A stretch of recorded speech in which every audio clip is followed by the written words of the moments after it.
Hi friends, എൻ്റെ പേര് ജോലം J. ഞാൻ ഇവിടെ എടുക്കാൻ പോകുന്ന ടോപ്പിക് എന്ന് വെച്ച് കഴിഞ്ഞാൽ profits and gains of business or professions. Part 5 എന്ന് പറഞ്ഞു വെച്ച് കഴിഞ്ഞാൽ അബ്സോർബഡ് ഡിപ്രിസിയേഷൻ, സെക്ഷൻ 32(2). ഇതിൽ പറഞ്ഞു വെച്ച് കഴിഞ്ഞാൽ ഒരു കറണ്ട് ഡിപ്രീസിയേഷൻ്റെ അക്കൗണ്ടിൽ നിന്ന് കറണ്ട് ഡിപ്രീസിയേഷൻ എമൗണ്ടിൽ നിന്ന് നമുക്ക് ഒരു അക്കൗണ്ട് ഇൻസഫിഷ്യൻസി, പ്രോഫിറ്റിൻ്റെ ഇൻസഫിഷ്യൻറ്റ് അക്കൗണ്ട് കുറയ്ക്കാൻ സാധിക്കില്ല എന്ന് പറയണം. അങ്ങനെ ബാക്കി നിൽക്കുന്ന ഒരു എമൗണ്ട് ഓഫ് ഡിപ്രീസിയേഷനെ പറയുന്ന പേരാണ് അൺഅബ്സോർബഡ് ഡിപ്രീസിയേഷൻ എന്ന്. പിന്നെ ഈ അബ്സോർബഡ് ഡിപ്രീസിയേഷൻ നമുക്ക് സെറ്റ് ഓഫ് ചെയ്യാനോ നമുക്ക് കുറച്ച് വഴികളുണ്ട്. അതാണ് താഴെ പറയുന്നത് വെച്ച് കഴിഞ്ഞാൽ, അതിൽ ഒന്നാമത്തെ പറഞ്ഞു വെച്ച് കഴിഞ്ഞാൽ ഒരു ഇൻസഫിഷ്യൻറ്റ് അക്കൗണ്ട് ഓഫ് പ്രോഫിറ്റിൽ ഒരു ഫുൾ എമൗണ്ട്, ഒരു അലോ ചെയ്തിരിക്കുന്ന ഡിപ്രീസിയേഷൻ ഫുൾ എമൗണ്ട് മറ്റേ ബിസിനസ്സിൻ്റെ ആ ഇയറിലെ ബിസിനസ്സിൻ്റെ പ്രോഫിറ്റിൽ നിന്ന് കുറയ്ക്കാനായിട്ട് സാധിക്കില്ല. അതിൽ ഞാൻ ബാലൻസ് വരുന്ന അൺഅബ്സോർബഡ് ഡിപ്രീസിയേഷൻ ആദ്യം സെറ്റ് ഓഫ് ചെയ്യുകയെന്ന് വെച്ച് കഴിഞ്ഞാൽ ഒരു പ്രോഫിറ്റിൽ നിന്നാണ്.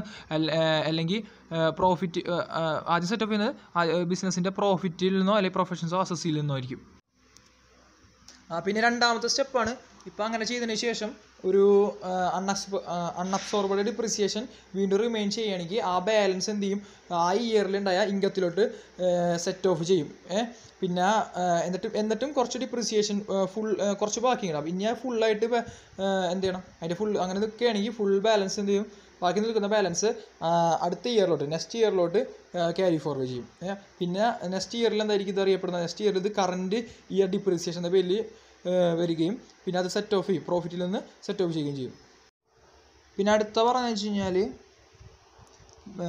Maintenance of books of account, section 44A. നമുക്ക് ഈ ഒരു ബിസിനസ്സിൻ്റെ ബിസിനസ് അല്ലെങ്കിൽ പ്രൊഫഷനിൽ ഒരു maintenance of books of account 3 തരത്തിലാണ് തരംതിരിച്ചിരിക്കണം.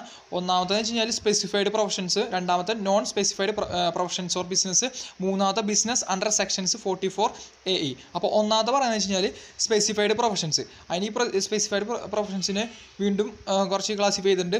ഒന്നാമത്തെ ലീഗൽ, പിന്നെ medical, engineering, architectural, accountancy, technical consulting, പിന്നെ interior decoration.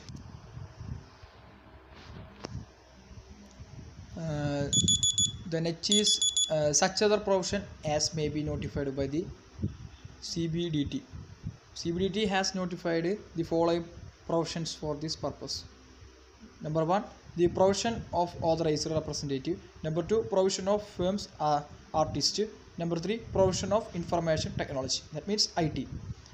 The above persons are required to maintain the prescribed books accounts if their gross receipts in the professions exceeds rupees 1,50,000 in any one of the 3 years immediately preceding the previous years, or where the provisions has been newly set up in the previous year. His gross receipts in the provision that year are like to exceed rupees 1,50,000.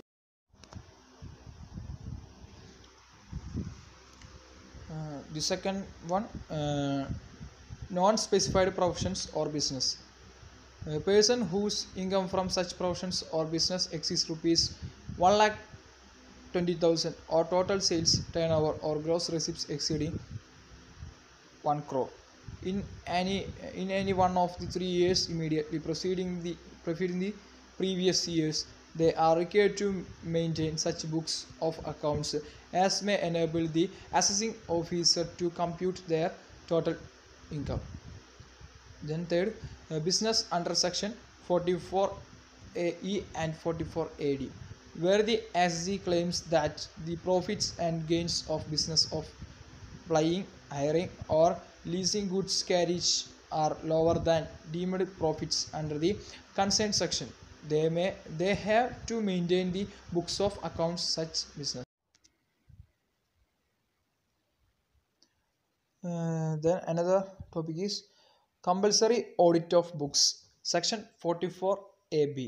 It is obligatory for a person carrying on business to get his accounts audited before 30th September if total sales, turnover or gross receipts in the business for the previous year exceed rupees 1 crore. A person carrying on a profession has to get his accounts audited before 30th September if his gross receipts for the previous year exceed rupees 50 lakhs. Such persons are required to get before 30th September a report of audit in the prescribed form and submit it along with the return of income.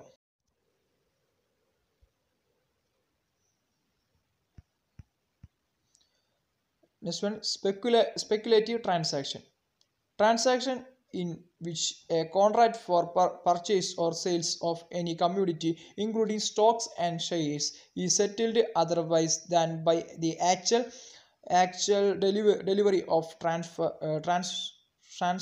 of the commodity or scripts is known as speculative transaction, where speculative transactions carried on by an assessee are of such a nature as to constitute a business. The business shall be called speculation business, and it shall be deemed to distinct and separate from any other business.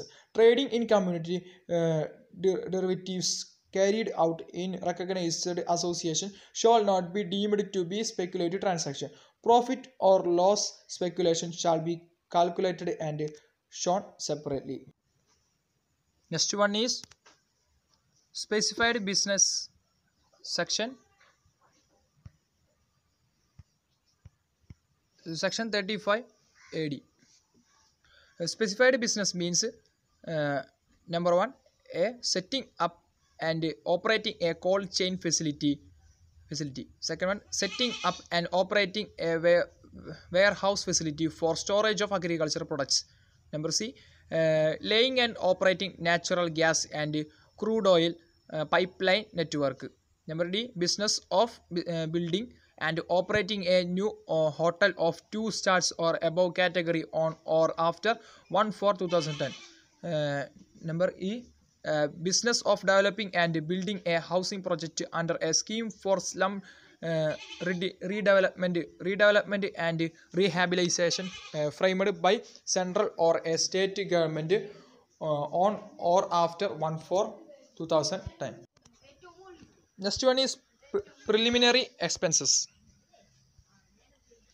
1/5 of preliminary expenses for 5 successive years can be deducted from the profits.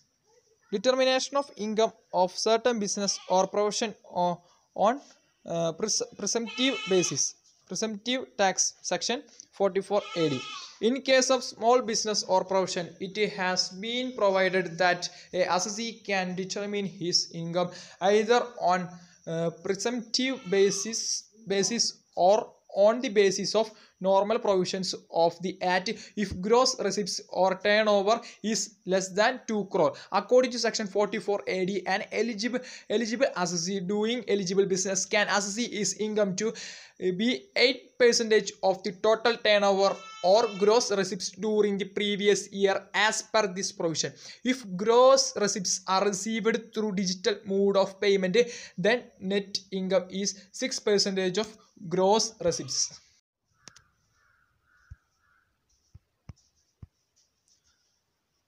Eligible assessee means an individual, HUF or firm who is resident but not a limited liability partnership firm and who has not claimed a deduction under section 80. Number 2, eligible business mean any business except the business of plying, hiring or leasing goods carriages, and whole total turnover or gross receipts in the previous year does not exceed rupees 2 crore. In the case of business of plying, hiring or leasing goods carriages owing not more than 10 goods carriages. As per section 44 AE, the income of such business shall be presumed to be rupees 7,500 for every month or part of a month in the case of heavy goods vehicle. In the case of professionals, section 44 ADA.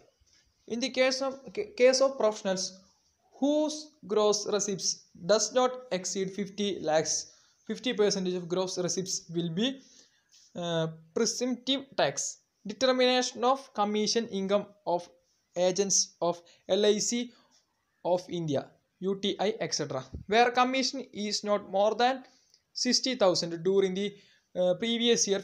50% of the first year's commission and 50% of renewal commission subject to a maximum of 20,000. But in the case of agents other than LIC agents, it is 50% of commission.